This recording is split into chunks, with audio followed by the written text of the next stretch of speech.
बिस्मिल्लाहिर्रहमानिर्रहीम अस्सलामु अलैकुम वरहमतुल्लाहि वबरकातुहू अल्लाहुम्मा सल्लि अला मुहम्मद व आलि मुहम्मद रब्बि इश्रह ली सदरी व यस्सिर ली अमरी वहलुल उक़दतम मिन लिसानी यफ़क़हू क़ौली आमीन। ख़वातीन हज़रात, आप देख रहे कुतुब ऑनलाइन और मैं हूँ बिलाल कुतुब। और आज फिर एक ऐसी बदकिस्मत कहानी के साथ जो कि पाकिस्तान में, जिसको कि मैं तंज़न नहीं कहता, मैं पूरी ईमानदारी से कहता हूँ कि ऐसा मुल्क जो कि अल्लाह के नाम पे लिया गया, जिसके नारे के अंदर ला इलाहा इल्लल्लाह कहा गया और जिसकी कॉन्स्टिट्यूशन में ये लिखा गया कि इसके ऊपर कुरान और जो हदीस है वो इस पे इसका शेडो करेंगे, यानी कि इसके ऊपर अम्ब्रेला करेंगे। उस मुल्क में जब इस तरह के जराइम हो, जिस तरह के जुर्म का आज ज़िक्र करेंगे, तो फिर मुझे लगता है कि वो जिस बात पे हम तनकीद करते रहे हैं ना डॉक्टर ज़ाकिर नाइक के ऊपर, बड़ी तनकीद की कि वो यतीम बच्चियाँ आई जनाब वहाँ पे, तो वो स्टेज से उतर के हमने कहा जी हमारी तो बेटियों की तरह हैं, आपने ऐसा क्यों किया। आपकी राय भी ठीक हो सकती है, लेकिन महरम रिश्ते जहाँ पे ख़तरे में पड़ जाएं तो वहाँ पे आप किस कदर को, यानी कि किस वैल्यू को अप्लाई करेंगे माशरे में कि माशरा एक ज़िंदा सांस लेता हुआ आपको नज़र आए, जहाँ पे माँ का तकद्दुस ना हो, बहन जो है वो आपसे महफूज ना हो, जहाँ पे भाभी जो है वो आपसे महफूज ना हो। चलो आप कहेंगे जी भाभी को तो वहाँ होना नहीं चाहिए था, बड़े ऐसे ज़ेन है ना जो कि इस तरह की बात करें। वो बच्ची थी वहाँ पे, बेटी उस भाभी जान की, आपने, वो आपकी बेटियों की तरह थी। अगर वो भी आपकी बेटी नहीं थी तो फिर महरम रिश्ते पता नहीं किस तरह हमारे उलमाए कराम मिलके इसको रीडिफाइन करें कि जिस माशरे में ये रिश्ते महफूज आपसे नहीं हैं और आप उससे पहले उम्रा करके आए हैं। ज़रा गौर फरमाइए, उम्रा करके तशरीफ़ लाएं और उसके बाद ये अमल इख्तियार करें। तो फिर ये पहले शॉट देख लीजिएगा, वालिद साहब का जो कातिल है उसके वालिद का ये शॉट देखिएगा, फिर बात करते हैं। घर पे नहीं था, अपनी बड़ी बेटी को छोड़ने गया घर पे, छोटा बेटा भी वहीं था, बड़ा बेटा भी वहीं था। मैं इधर आ गया, 2:30 बज रहे थे, 2:45 2:30 बज रहे थे। मैं दरवाज़ा बजा रहा हूँ, कोई खोल नहीं रहा है। तो लॉक था, चाबी थी मेरे पास, तो खोल के मैं अंदर आ गया। मैंने देखा तो मेरी बेटी पड़ी हुई है। छोटे बेटे को फ़ोन किया, मैंने जल्दी आ जा अली। अली जैसे आया बोला, मैंने बोला अली ये देख क्या हो गया। बोला पापा ये क्या हो गया। मैंने पता नहीं। मैंने देख तेरी माँ को ढूंढ, समझे। तो इसकी माँ को ढूंढने सामने गया तो सामने इसकी बीबी पड़ी हुई है। मैंने अभी तेरी माँ को ढूंढा, माँ इधर पड़ी हुई है। फिर हमने छोटी एक बच्ची भी थी, हमारी बच्ची फिर बाहर गैलरी में पड़ी हुई है। अगर मैं इस शख्स के बयान पे शक करूं तो मैं इसकी दो चीज़ों पे शक करूंगा। पूछेंगे तो ज़ाहिर है रबाब से जो कि एक माहिर कानून है, लेकिन इसके चेहरे का और इसके लहजे का जो सुकून था वो मुझे बहुत बड़ा क्वेश्चन मार्क लगता है। जिसके बीवी, जिसकी बेटी, जिसकी बहू की बच्ची सब कत्ल हो चुके हों और वो इस कत्ल के खून में, बकरे का खून इंसान देखे ना तो इंसान पागल हो जाता है, नहीं देखा जाता, यकीन कीजिए। वो इतने सुकून से जब बात कर रहा है। और फिर दूसरी बात, अगर मेरे पास, मैं अपने घर गया हूँ और मेरे पास मेरे घर के दरवाजे की चाबी है तो मैं दरवाजे नॉक क्यों करूँगा? मैं चाबी लगाऊंगा और अंदर जाऊँगा। मैं क्यों इंतज़ार करूँगा कि मुझे कोई बाहर से आके या अंदर से आके जो है वो दरवाज़ा खोले। इस मौजू पे बात करेंगे। औरंगज़ेब जो हमारे साथ रिपोर्टर हैं कराची से, उनसे बात करेंगे। हमारे साथ इंतहाई मोहतरम अल्लामा मोहम्मद शफ़ात रसूल भाई हैं। अस्सलाम वालेकुम शफ़ात भाई, खैरियत से हैं? और हमारे साथ इंतहाई मोहतरम अदीला सबा हैं, सियात हैं। सबा अस्सलाम वालेकुम, खैरियत से हैं आप? जी बिल्कुल ठीक। और हमारे साथ इंतहाई मोहतरम रबाब सुलेमान है। अस्सलाम वालेकुम रबाब, खैरियत से बेटा? जी अल्हम्दुलिल्लाह। सबसे पहले तो औरंगज़ेब से कहानी सुन लें पहले कि ये 4 औरतों का कत्ल कैसे हुआ। कहानी, अब सोचिए ये लफ्ज़ इस्तेमाल करना पड़ रहा है। जिस मुल्क में ये शब और रोज़ के मुकदमात हों, वहाँ लफ्ज़ों का चुनाव करते हुए भी मैं बिल्कुल नहीं सोच रहा कि ये इतना बड़ा जुल्म जो किसी पे हुआ है मेरे लिए सिर्फ कहानी है। अब ये कहानी ज़रा सुन लें औरंगज़ेब से। औरंगज़ेब अस्सलाम वालेकुम। वालेकुम सलाम बिलाल साहब। औरंगज़ेब ज़रा थोड़ा सा सैको सबाक बताइएगा कि ये वाक़या कहाँ का है और ये वाक़या कैसे हुआ और अब ये कहाँ पे पहुँचा है। जी देखिए, वाक़या जो है ये तकरीबन तीसरा रोज है। इसको ये लियारी ली मार्केट का इलाका है, गुंजान आबाद इलाका है ये। यहाँ पे एक बिल्डिंग के अंदर जो है वो 7वीं मंजिल पे ये अफसोसनाक वाक़या पेश आया था कि जब घर के अंदर से ही जो है वो 4 ख़वातीन की गला-कटी लाशें मिली थी। बाद में जब इसके तफ्तीश की गई तो फिर ये बात सामने आई कि इसमें जो घर का बेटा मुलजिम जिसका नाम बिलाल है वही इसमें मुलविस निकला है। इब्तिदा में ये देखा गया कि पुलिस ने जो है वो इससे कत्ल की वारदात पे शकूक व शुबहात का इज़हार करते हुए बाप और दोनों बेटों को जो है वो हिरासत में लिया था। और उसके बाद जो है वो तवील इन तीनों से ही जो है वो इन्वेस्टिगेशन की गई और फिर इन्वेस्टिगेशन में ये बात खुलकर सामने आई कि बिलाल ने जो है वो जब इस तमाम तर कत्ल की वारदातों का जो है वो एतराफ़ किया, और फिर जब इसकी वजूहात सामने आई हैं तो वजूहात जो है वो कुछ इस तरह से हैं कि इनके घर में जो लड़ाई झगड़े के मामलात थे वो मामूल थे। आए रोज जो है वो ये मकतूला शमशाद जो कि इस मुलजिम की माँ है, और इसने जो है वो बहुत पहले भी जो है वो बहुत बार 15 कॉल की थी, और फिर पुलिस जाके जो है वो इनके घरेलू मामलात में जो है वो इंटरफेयर करके उसको जो है वो सुलझाती थी। इस तरह की जो है वो कई बार कंप्लेन की गई थी, लेकिन इस बार जो कि मुलजिम बिलाल है ये जो है वो अपनी बीवी को पहले तलाक दे चुका है और घर वाले से अलहदा रहता था। अब ये बताते हैं कि इस मुलजिम ने जो है वो एक दूसरी लड़की को जो है वो पसंद किया था, और उसकी घरवाली जो है वो लड़की के उससे अलग घर लेने का मुतालबा करते थे, कि जिसके ब्याह पे जो है उस मुलजिम ने अलग घर भी ले लिया था। लेकिन जिस दिन ये वारदात हुई है तो तकरीबन 15 रोज पहले से ही जो है ये मंसूबा जो है वो इस मुलजिम ने बनाया हुआ था, और इसी के लिए जो है वो इलाके से ही जो है वो एक चाकू भी खरीदा गया था।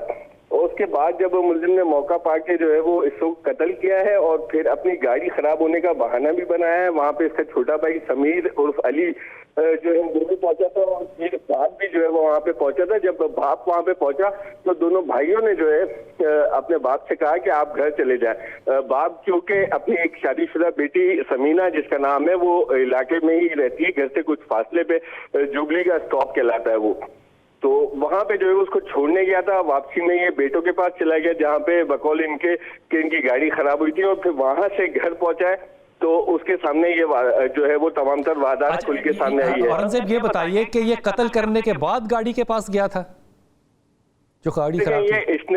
इसने बिलाल ने जो है पहले कत्ल किया है। जब इसका बाप घर से निकला है बहन को छोड़ने के लिए तो उसने मौके पर के जो है वो कत्ल किया है, और फिर वहां पे आले कत्ल को भी जो है वो साफ पहले धोया है और फिर छुपा दिया था।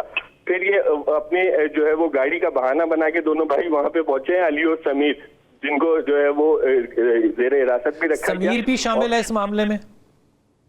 समीर की जो है वो बराह रास्त इन्वॉल्वमेंट तो नहीं आई है, लेकिन वो शामिल तफ्तीश है, और इसको अभी जो है वो रिहा भी नहीं किया गया है। बाप फारूक जो है वो उसकी क्योंकि जो है वो मशकूक थे बयानात शुरू में, तो उसको भी जो है वो कई घंटे शामिल तफ्तीश रखा गया, लेकिन बिलाखिर जो है वो उसी की मुद्दत में जो है वो इस तमाम तर इसका कत्ल करने का मकसद क्या था? करने का मकसद ये था कि घरेलू जो माहौल था वो उनका बेहतर नहीं था, आए रोज लड़ाई झगड़े होते थे। फिर इसको इस बात पे भी एतराज था कि घर की जो खवातीन है वो टिकटॉक वीडियोस बनाती हैं जिसपे जो है वो उसको अपने दोस्तों की तरफ से या इलाका मकीनों और रिश्तेदारों की तरफ से ये बातें सुनने को मिलती थी कि तुम्हारे घर आना, तुम्हारे घर की जो लेडीज हैं वो तो बहुत ज्यादा एडवांस जा रही हैं, वीडियोस बनाती हैं। इस तरह से जो है वो उसको नदामत का सामना करना पड़ता था, जिसपे जो है वो उसके जहन के अंदर ही जो है ये लावा पक रहा था और ये जहर बढ़ता जा रहा था, जिसकी वजह पे जो है वो इसने ये 2-3 वजूहात जो है वो इकट्ठी हुई हैं और फिर इस तरह से ये दर्दनाक अंजाम जो है वो इस कहानी का सामने आया। क्या ये बात सच है कि ये खवातीन बनाती थी टिकटॉक और अपलोड करती थी सोशल मीडिया पे?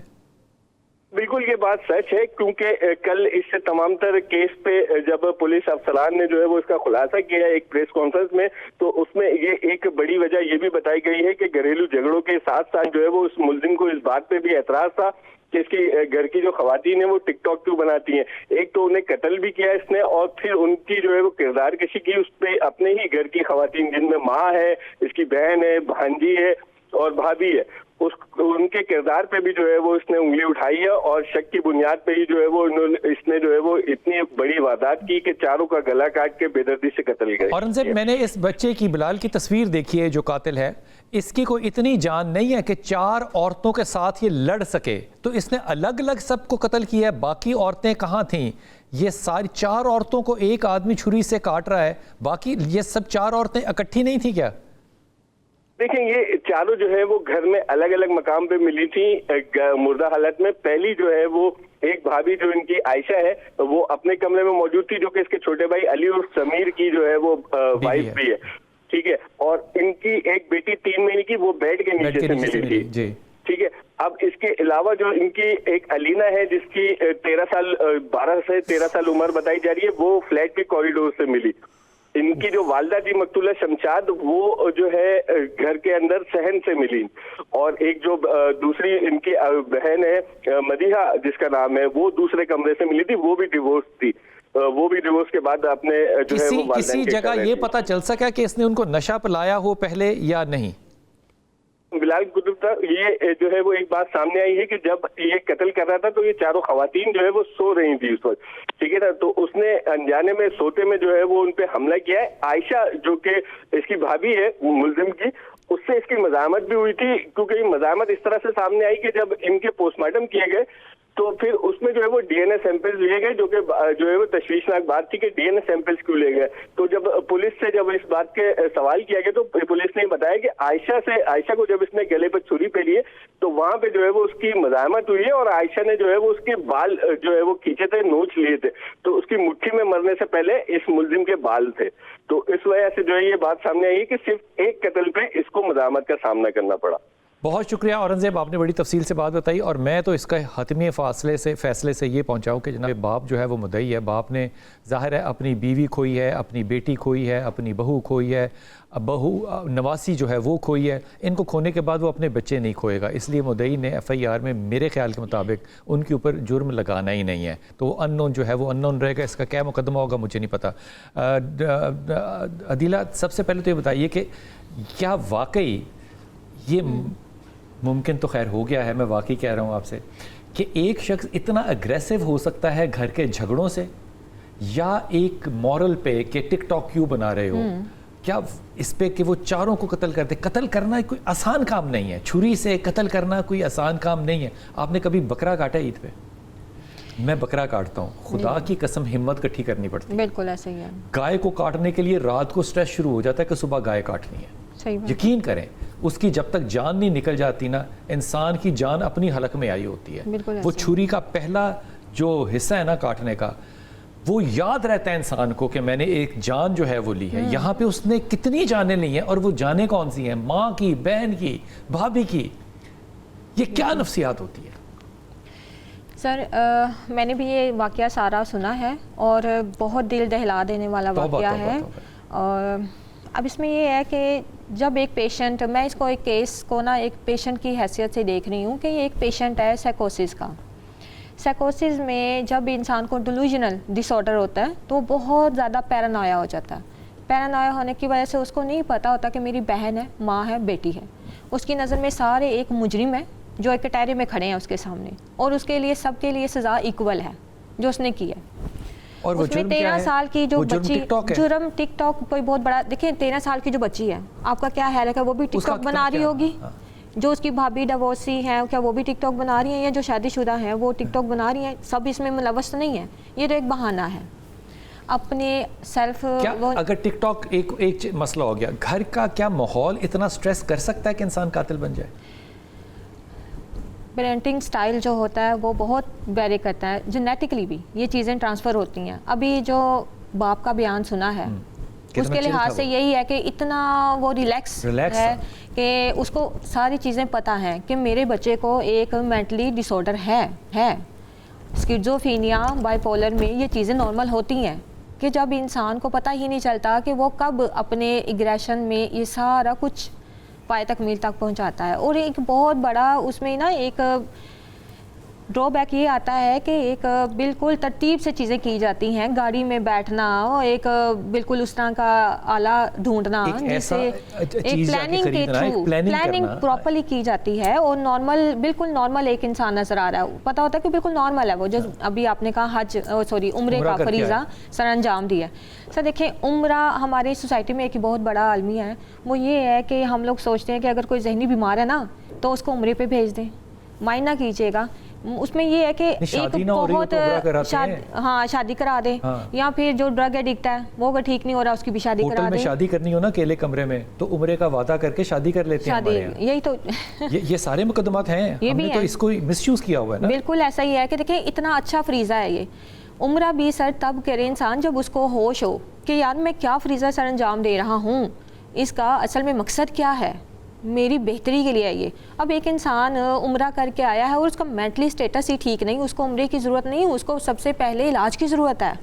क्या इलाज ये नहीं हुआ कि अगर हम ये कहें जिसने इतना प्लान किया है कि वो सारा कुछ खरीद रहा है, ज़ाहिर है पैसे रहा है, शादीशुदा भी है, बीवी को लेके भी अलग हो चुका है, گاڑی کا بھی ارینج کر لیا ہے, سمیر نے بھی وہاں پہ گاڑی خراب کر کے رکھ دیا, ابا کو بھی کہہ دیا کہ وہاں پہ جانا ہے. اتنا بڑا پلانر جو ہے وہ مینٹلی سک ہے, بالکل مینٹلی سک ہے, کیونکہ دیکھیں وہ پلاننگ ان معنوں میں سک ضرور ہے کہ وہ قتل کر رہا ہے, لیکن یہ پلاننگ تو ایک بڑے شعور والے انسان کو چاہیے نا.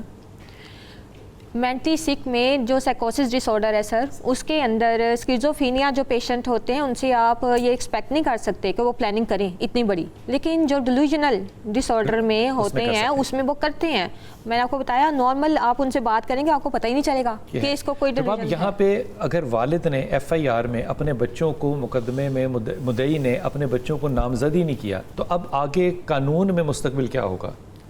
کیونکہ اس میں جو ہے بلال کا اپنا کنفیشن ہے, وہ اس کا سارا ایڈمیشن آ رہا ہے اور وہ سارے فیکٹس خود بتا رہا ہے, تو مدعی کے جو ہے ان کو نامزد کرنے نہ کرنے سے کوئی فرق نہیں پڑتا, بیکاز جب آپ اپنی جرم کو خود مان لیتے ہیں تو پھر کیونکہ اسٹیٹ جو ہے وہ آپ کے اگینسٹ یہاں پر جو ہے وہ فائٹ کر رہی ہوتی ہے, تو جب اسٹیٹ فائٹ کر رہی ہوتی ہے تو اسٹیٹ اٹ سیلف خود بھی مدعی ہوتی ہے, تو وہاں پہ جب کنفیشن آ گیا تو اس کا مطلب ہے کہ ملزم اور اسٹیٹ کے بیچ میں ایف آئی آر چینج بھی ہو سکتی ہے یا ایڈیشن بھی ہو سکتی ہے. ہاں بالکل ہو سکتی ہے, اس کے اندر جو ہے وہ چارجز جو ہیں وہ اگر اس کیس کو والد صاحب فالو ہی نہ کریں تو کیا ہوگا؟ تو کوئی فرق نہیں پڑتا, state would follow it. State follow کرے گی؟ جی بالکل کرے گی. کب تک؟ ٹل دا اینڈ, اس کے ڈیسیژن تک. کیا اس کے والد اپنے بیٹے کی ڈیفینس میں جا سکتے ہیں؟ اگر وہ چلے بھی جاتے ہیں ایز اے وٹنس چلے بھی جاتے ہیں, ابھی فی الحال کیونکہ وہ کمپلیننٹ بن ہی چکے ہوئے ہیں, تو کمپلیننٹ جو ہے وہ وڈرا کر سکتے ہیں اپنی کمپلین وڈرا کر سکتے ہیں, لیکن جو ہے وہ اس کی وٹنس نہیں بن سکتے, کیونکہ وٹنس بننے کے لیے آپ کو یا تو you should be at either side, یا آپ کمپلیننٹ ہوں گے یا آپ اس کی وٹنس. جب اس طرح کا ایک مقدمہ ایک جج کے سامنے یا ایک وکیل کے سامنے آتا ہے تو اس کا رد عمل کیا ہوتا ہے اس پہ؟ وہ اس کو کیسے دیکھتا ہے؟ آپ کے پاس یہ مقدمہ آیا, اوبویسلی سب سے پہلے تو اگر تو یعنی کہ سب سے پہلے کہ آپ کس کے وکیل ہیں. جی اگر آپ اس کو صرف جج کے لحاظ سے کہیں تو میں آپ کو زیادہ بہتر ایکسپلین کر سکوں.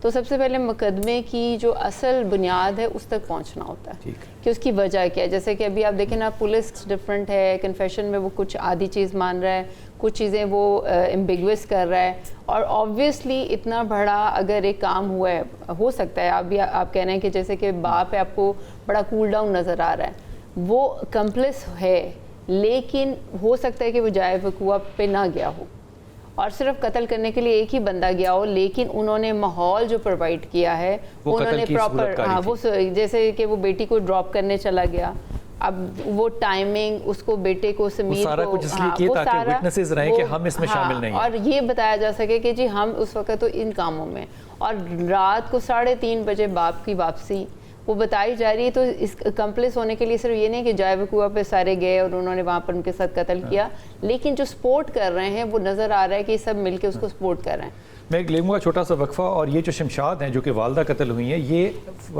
فاروق کی جو کہ مدعی ہے اس کی یہ سیکنڈ وائف ہے, اور بلال جو ہے اس کی فرسٹ وائف سے ہے, اور سمیر جو ہے عرف علی یہ اس کی سیکنڈ وائف سے ہے. اب ایک بروکن ہوم کو کنسیڈر کرتے ہیں کہ کیا وہ اس طرح کے انسیڈنسز میں کوئی کردار تھا کہ یہ سٹریس جو تھا وہ اس وجہ سے تھی کہ ایک بروکن ہوم کی فیملی تھی. واپس آتے ہیں اور شفاعت بھائی سے بات کرتے ہیں.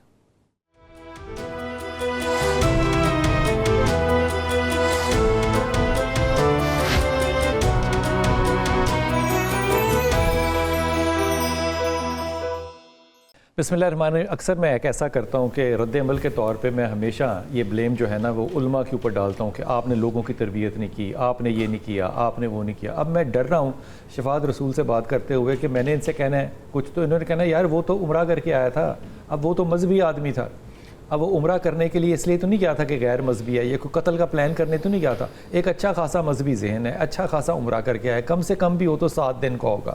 اب 7 دن میں بھی اگر وہ ریلیکس نہیں کر سکا اور اللہ سے اپنا کنیکشن نہیں بنا سکا تو پھر اس کے اوپر اب کیا کریں؟ کوئی علماء کیا کریں یا کوئی بھی کیا کرے, باپ بھی کیا کرے؟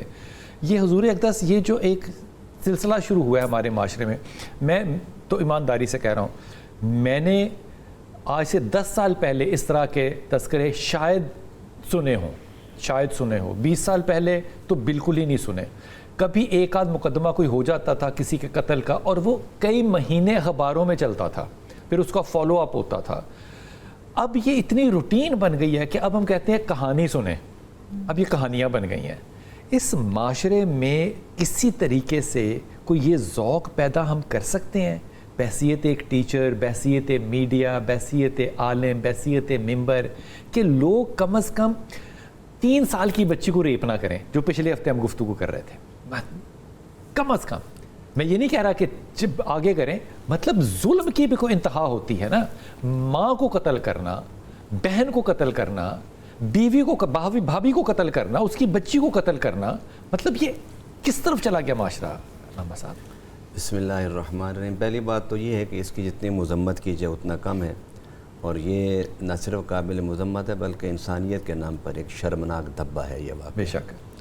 دوسرے نمبر پر یہ ہے کہ ہمارے جو تفتیشی ادارے ہیں، عدالتیں ہیں، ان کو چاہیے کہ ایسے ملزموں کو بغیر کسی سپیس دیے ان کو سزا دینی چاہیے. کیا سزا دینی چاہیے؟ جو شریعت میں ہے، جو پاکستان کے قانون، شریعت کی سزا آج تک آپ دے سکیں اس ملک میں؟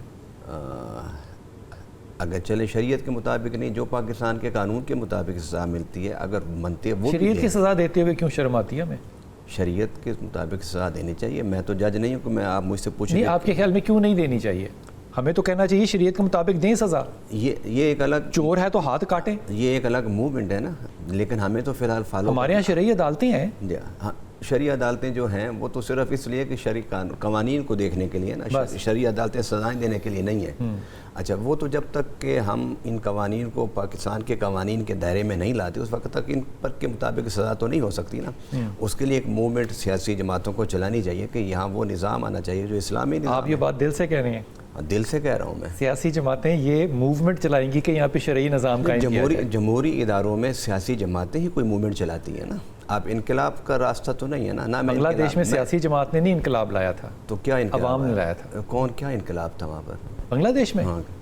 بچے لے کر آئے تھے. کیا ہوا اس کے بعد؟ اس کے بعد حکومت بدل گئی. صرف حکومت بدل گئی. ہاں، تو انہوں نے شرعی نظام کے لیے لائے نہیں نا انقلاب، وہ تو اکانومی کے لیے لائے نا، کوٹے کے لیے لے کر آئے، اور وہ انہوں نے لے لیا. اگر انقلاب، تو تبدیلی حکومتیں نہیں لے کر آتی نا، حکومت عوام لے کر آتی ہے. ٹھیک ہے، وہ سیاسی جماعتیں عوام سے ہی ہوتی ہیں نا، میرا یہ مطلب. اچھا، ماشاءاللہ. اچھا، اگر چہرے تو بدلتے ہیں یہاں پر بھی ہر 5 سال کے بعد. چہروں کا بدلنا میں نے 20 سال میں بدلتے نہیں دیکھے. چہرے بدلتے ہیں 5 سال بعد. پتہ نہیں کون سے چہرے ہیں جو کہ بدلتے ہیں، کون سے بدلے ہیں. میں کیونکہ سیاسی آدمی نہیں ہوں، میں کسی 20 سال سے نہیں بدلے یہاں پہ کچھ چہرے جو ہوش میں یاد ہیں. ہم نے تو نہیں دیکھے بدلتے ہوئے.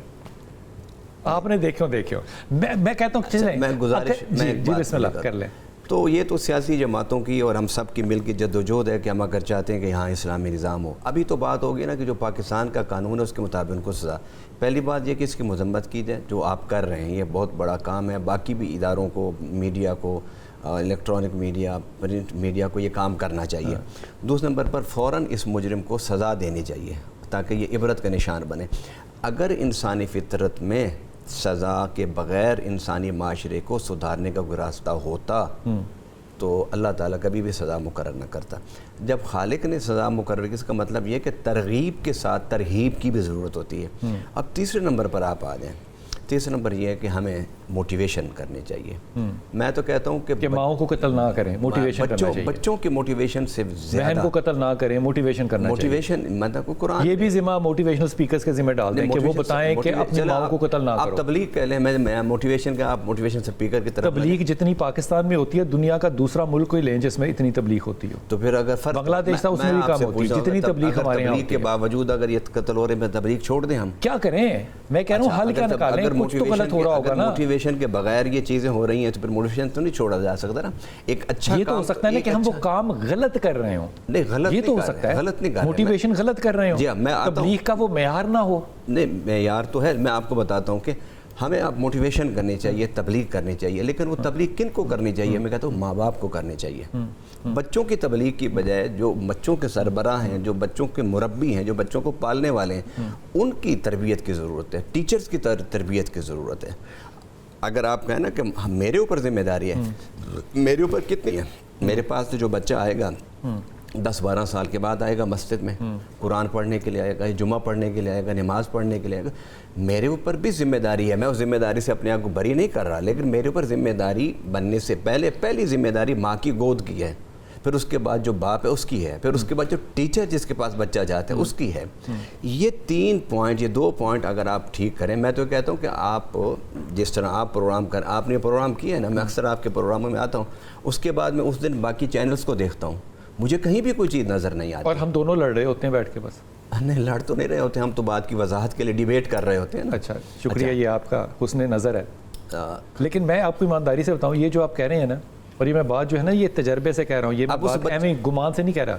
اگر آپ کہہ رہے ہیں نا کہ اساتذہ کی ذمہ داری ہے, ماں باپ, پہلے ماں باپ پھر اساتذہ, ٹھیک ہے, اساتذہ کو تو آپ نکال دیں کیونکہ ان کی یہ ذمہ داری نہیں ہے. اس کی وجہ 5 سال کے بعد بچہ کہاں جاتا ہے؟ اسکول, ٹیچر کے پاس جاتا ہے. اسکول کے جو مینیول ہوتے ہیں نا, کسی دن آپ کو اتفاق ہونا تو پاکستان کے ٹاپ 5 اسکولوں کے نا مینیول نکالیے اور مینیول دیکھیے کہ کیا ہیں. ان کے اندر ڈریس کوڈ لکھا ہوگا, ان کے اندر ریلیشن شپ لکھا ہوگا کہ ٹیچر کا کیسے ہوگا. اگر میرا بچہ صبح یا میری بچی صبح رو رہی ہے نا اسکول جاتے ہوئے, تو ٹیچر کو مینیول میں یہ الاؤنس نہیں ہے کہ وہ اس کو گود میں بٹھائے اور یہ پوچھے کہ آپ کیوں رو رہے ہیں. وہ یہ نہیں پوچھ سکتا. آپ نے جب تعلق ہی توڑ دیا لیگلی, ٹیچر جو ہے وہ آپ کے گھر کی بات کر ہی نہیں سکتا, تو بچہ جو ہے وہ کیسے آپ کی تربیت کو سچا سمجھے گا؟ اگر ٹیچر جو ہیں نہیں کر سکتے تو ٹیچر بیٹھ کے وہ اس کا جو سٹرکچر ہے دستور کا, جس نے 15-20 ہزار روپیہ تنخواہ لینی ہے اس نے سٹرکچر بنانا ہے.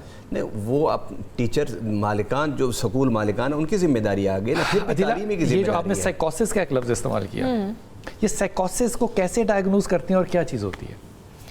اس میں سائنٹیفکلی کچھ ہمارے اسکیلز ہوتے ہیں ڈیولپ ہوئے ہوئے جی, اور ان اسکیلز پہ ان کی اسکورنگ وغیرہ کی جاتی ہے.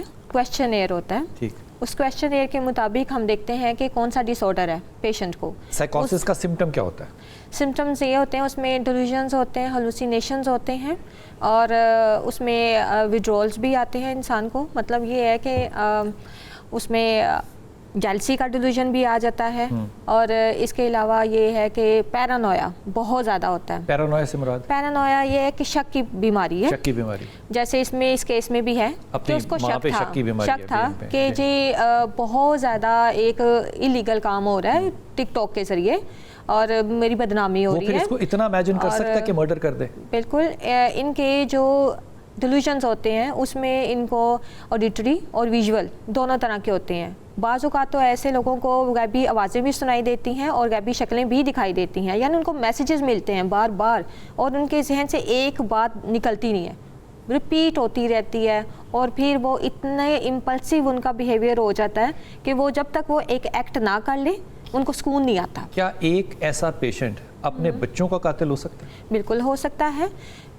اس ڈس آرڈر میں انسان خود اپنے آپ کو بھی سیلف ہارم کر لیتے ہیں بہت سے لوگ, اور بہت سے لوگ دوسروں کو بھی کر دیتے ہیں, اور وہ اپنے آپ کو رائٹ سمجھ رہا ہوتا ہے. رائٹ, وہ سمجھتے ہیں کہ مجھے سکون ہی تب ملنا ہے. میں نے بتایا نا کہ امپلسیو بیہیویئر ہوتا ہے, اور تب تک وہ کنٹرول میں نہیں آتا جب تک آپ اس کو خود اس پہ عمل نہ کر لیں.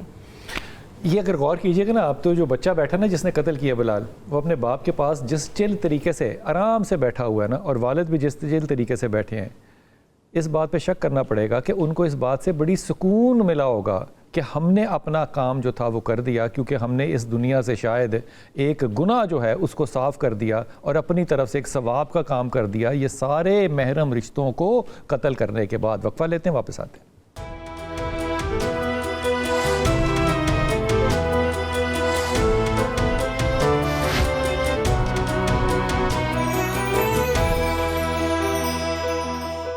بسم اللہ الرحمن الرحیم. رباب, میں اس سوال کا جواب جو ہے نا وہ مجھے امید ہے کہ ہمارے پاس ہونا چاہیے, لیکن مجھے لگتا ہے کہ ہمارے پاس نہیں ہے, کیونکہ ہم ہر دفعہ یہ پوچھتے ہیں کہ ان سارے سینیریوز میں کیا اقدام ایسے کریں ہم کہ یہ واقعات یا کم ہو جائیں یا نہ ہوں.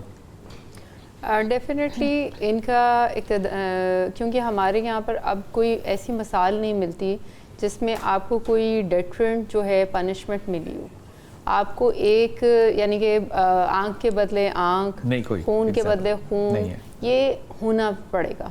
کیونکہ اگر ہم کسی ڈیٹرنٹ پنشمنٹ کی طرف نہیں جاتے تو بگاڑ پیدا ہوتا جائے. بہت اچھی بات کر دی آپ نے. آپ بتائیے اس کا حل آپ کے خیال میں کیا ہوگا؟ یہ بڑی خوبصورت بات رباب نے کی ہے. ڈیٹرنٹ کو پتہ چلنا چاہیے کہ اس جرم کی یہ سزا ہے. صحیح. کیا علاج ہونا چاہیے؟ میرے خیال میں سر پیرنٹنگ سٹائل جو ہے وہ تھوڑا چینج ہونا چاہیے. پیرنٹنگ. اور اس کے علاوہ سیکنڈلی یہ ہے کہ ہر سکول میں ایک سائیکولوجسٹ لازمی اپوائنٹ کیا جائے. مسوں کے لیے کہ بچوں کے لیے؟ بچوں کے لیے اسپیشلی, ٹیچرز کے لیے بھی, دونوں کے لیے. جہاں پرابلم دیکھے کہ ٹیچر کا بیہیویئر ٹھیک نہیں ہے ان کو ٹھیک کریں. جہاں آپ کو کسی بھی بچے میں پرابلم نظر آ رہی ہے کہ وہ آئسولیٹڈ ہو رہا ہے, بات نہیں کر رہا, چھوٹی چھوٹی بات پہ چڑچڑاپن ہے, غصہ ہے, उससे बात करें, क्योंकि टीचर्स को राइट हासिल नहीं है अब कि वो बच्चे को कुछ पूछ सके, तो साइकोलॉजिस्ट को तो राइट हासिल है, कम से कम एक साइकोलॉजिस्ट को। जिसने राइट लिया होगा रोज़े क़यामत वो जवाब देगा खुदा की कसम कि क्या अजाब किया। हुजूर क्या किया जाए माशरे में? मुझे खुशी है कि इन्होंने जो दोनों तजावीज़ दी हैं, आप मुत्तफ़िक हैं? मैं उसी पर मैंने गुफ्तगू की कि हमारे वालिदैन को अपना स्टाइल थोड़ा सा चेंज करना चाहिए। क्या करें? और सज़ा जो है वो दें, वो हुकूमत को देनी चाहिए। मैं इस बात का 100% हामी हूँ कि शरई सज़ा दें। जब तक आप नहीं देंगे, ये कोई सज़ा नहीं है कि 3 साल बाद वो वापस चला जाए, 5 साल बाद वो वापस चला जाए। क्यों चला जाए? देखिए, कानून में सज़ा, अपनी माँ का कातिल है, मरे, कानून में सज़ा दें। अब सज़ा तो अदालत ने देनी है उसके मुताबिक जो पाकिस्तान का आईन इजाज़त देता, कानून इजाज़त देता है। अगर आप समझते हैं कि वो एफिशिएंट नहीं है तो फिर उसको चेंज करना चाहिए। तो कितनी कमाएं और मरेंगी तो पता चलेगा एफिशिएंट नहीं है, ये भी तो देखें ना। ये तो अब मेरा और आपका काम होता तो हम तो अभी चेंज कर दें। हाँ, मेरा तो आपका काम नहीं ना। अब तीसरा जो पॉइंट बहुत बड़ा अहम पॉइंट है वो ये है कि हमारा जो सोशल मतलब मीडिया हमारा, जिसमें लिखने वाले भी हैं, किताबें लिखने वाले, मज़ामीन लिखने वाले, प्रोग्राम करने वाले, और बिलखुसूस जो कौमी चैनल्स हैं जिनको बहुत ज़्यादा लोग देखने वाले हैं, वहाँ लोगों को ब्रीफिंग देनी चाहिए। क्या बताएं कि माँ को कत्ल ना करें, बहन को कत्ल ना करें, ये बताएं लोगों को। नहीं, ये तो नहीं बताना तो ये है कि अखलाकियात क्या होती हैं, ज़िंदगी कैसे गुजारनी है, बेहतर ज़िंदगी। अगर अखलाकियात में ये नतीजा निकला है कि टिकटॉक बंद कर दें पाकिस्तान में, तो आपकी तो कौम इकोनॉमिकली मर जाएगी। सारे अगेंस्ट आपके खड़े हो जाएंगे कि टिकटॉक कैसे आपने चाइना की तरह, मलेशिया की तरह, ईरान की तरह, इराक की तरह या अमेरिका की तरह आपने टिकटॉक कैसे बंद कर दिया? स्पेसिफिक टिकटॉक की बात नहीं हो रही, मैं मिसाल दे रहा हूँ ना। आप मॉरल कैसे कंट्रोल कैसे करेंगे? एक नुक्ता जो तारीखी नुक्ता, इंसानी ह्यूमन का नुक्ता पूरी, कि इंसान की ज़िंदगी में जराइम रहते हैं, सिर्फ उसके रेशो को आप कम कर सकते हैं। घिनौने जराइम भी कम कर सकते हैं, घिनौने जराइम भी कम कर सकते हैं, और छोटे मोटे चीज़ें ख़त्म कर सकते हैं। सबसे पहली बात यह है कि माँ बाप अपने घर के माहौल को ठीक रखें ताकि एक ग्रोथ करने वाला बच्चा, उसकी नफ्सियात बेहतर अंदाज में परवान चढ़नी चाहिए। हम बच्चों को घर में 5 साल की उम्र तक ज़हनी मरीज़ करके फिर स्कूल भेज देते हैं, फिर मौलवी के पास भेज देते हैं, फिर उन पर कुछ उसारा डाल देते हैं। भाई, आप अपने आप को क्यों नहीं देखते? ये माशरा तबाह हुआ है माँ बाप की वजह से। माँ बाप को अपने आप को ठीक करना होगा, माँ बाप को पढ़ना होगा, माँ बाप को जाना चाहिए टीचर के पास, माँ बाप को जाना चाहिए किसी समझदार लोगों के पास, ताकि वो 4-5 साल की उम्र तक स्कूल तक डिलीवर करने से पहले एक बच्चे को एक अच्छा बच्चा तो बनाएं। बड़ी मेहरबानी। मेंटल हेल्थ सबसे पहले है कि उसको दुरुस्त किया जाए। मेंटल हेल्थ पे काम लाजमी इस मुल्क में लाजमी होना चाहिए ताकि पे काम किया जाए। इंतहाई ममनून सबका। लेकिन अभी पिछले दिनों हम दुबई थे तो मुझे 2 वाक़यात जो है वो याद आ गए। एक बात तो ये कि हमारा एक दोस्त जो है उनका एक फ़ोन जो था वो कैब में रह गया, टैक्सी में रह गया, और वो नहीं जानते थे टैक्सी वाला कौन है। उन्होंने रिपोर्ट कराई, यकीन कीजिए वो टैक्सी वाला दूसरे दिन जो है वो वापस फ़ोन करके आके फ़ोन खुद आके दे गया। अब उसका मुसलमान होना गैर मुसलमाना दुबई में ये ज़रूरी नहीं लिखा हुआ था वहाँ पे। एक मेरी बड़ी अच्छी बच्ची है, वो अपने शौहर के साथ थी, उसने कहा कि बीच पे जाना है। मैंने कहा अखलाकन मैंने कह दिया कि मेरे पास लिबास नहीं है कि मैं बीच पे जाऊं। उसने लिबास ख़रीद के तो रिसेप्शन पे रखा दिया और गलती से कमरे का नंबर मेरा गलत लिखा दिया। वो मुझे नहीं मिल सका लिबास। मुझे वो लिबास होटल वालों ने मेरे पासपोर्ट से मेरा एड्रेस कॉपी करके उसको ट्रेस करके उसके बाद मुझे एक कोरियर के थ्रू पाकिस्तान में मेरा वो लिबास मुझे वापस भिजवा दिया कि जनाब आप ये होटल में छोड़ गए थे, आप ये ले लें। मुझे नहीं पता कि वहाँ भी हमारी मीडिया पे ये ईमानदारी की डिस्कशंस होती होंगी, लेकिन दुबई में ये कोई काम जो हम करते हैं और जस्टिफाई करने की कोशिश करते हैं, को करके देखे, फिर आपको पता चलेगा कि जब सज़ा मिलती है ना तो वो चौराहे में मिलती है, जैसे सऊदी अरब में है। अपनी दुआ में याद रखिएगा। अल्लाह आपको सानिया दे और सानिया बांटने वालों में से रखे।